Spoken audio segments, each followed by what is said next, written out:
fourth edition of the International Conference on Disaster Resilient Infrastructure.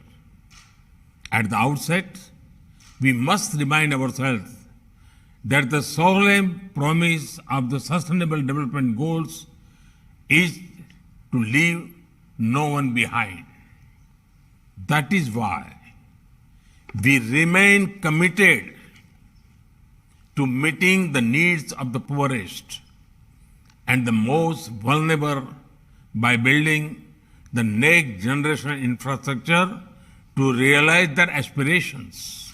And infrastructure is not just about creating capital assets and generating long-term return on investment.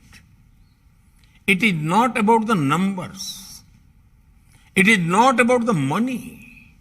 It is about people. It is about providing them highly quality, dependable, and sustainable services in an equitable manner. People must be at the heart of any infrastructure growth story. And that is exactly what we in India are trying to do. As we scale up the provision of fundamental services in India, from education to health, from drinking water to sanitation, from electricity to transport, and much more, we are also tackling climate change in a very direct way. That is why at COP26, we have committed to attain net zero by 2070 in parallel with our developmental efforts. Friends, the development of infrastructure can unleash human potential in remarkable ways, but we must not take our infrastructure for granted. These systems have known and unknown challenges, including climate change. When we launched the CDRI in 2019, it was based on our own experience and felt needs. When a bridge gets washed away in floods, when a power line is broken by cyclonic winds, when a communication tower is damaged by forest fires, it disrupts the lives and livelihood of thousands of people directly. The consequences of such infrastructure damage can last for years and affect millions of people.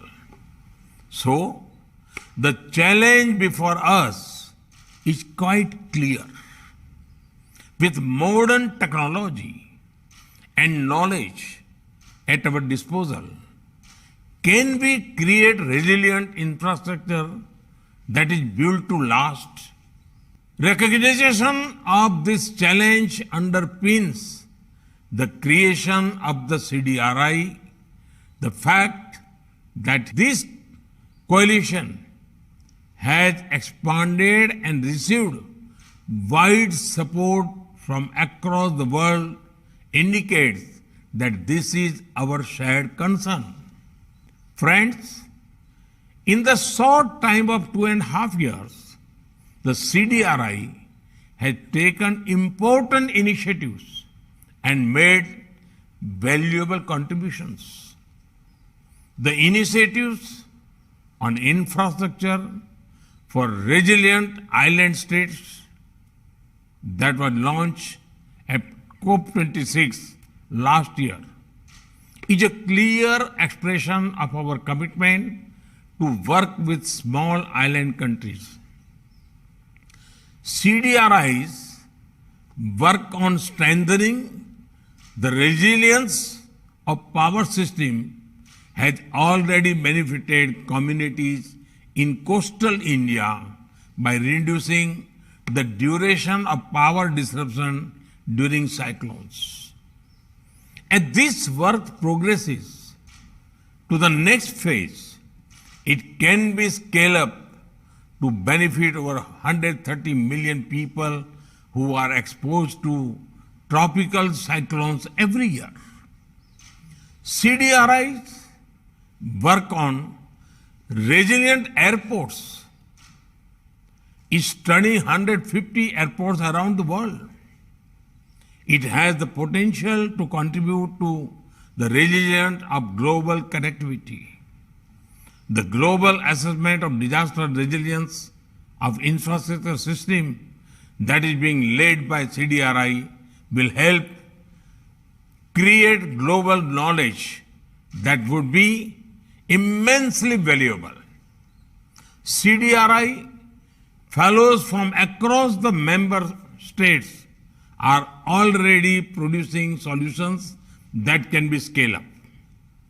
They are also creating a global network of committed professionals that will help shape a resilient future to our infrastructure systems. Friends, to make our future resilient, we have to work towards a resilient infrastructure transition, which is the primary focus of this conference. Resilient infrastructure can also be the centerpiece of our wider adoption efforts. If we make infrastructure resilient, we prevent disasters not only for ourselves, but for many future generations. It is a shared dream, a shared vision that we can and we must translate into reality.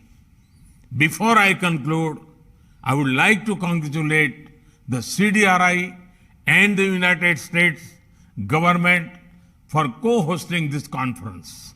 I also wish to extend my best wishes to all partners who have co-created this event.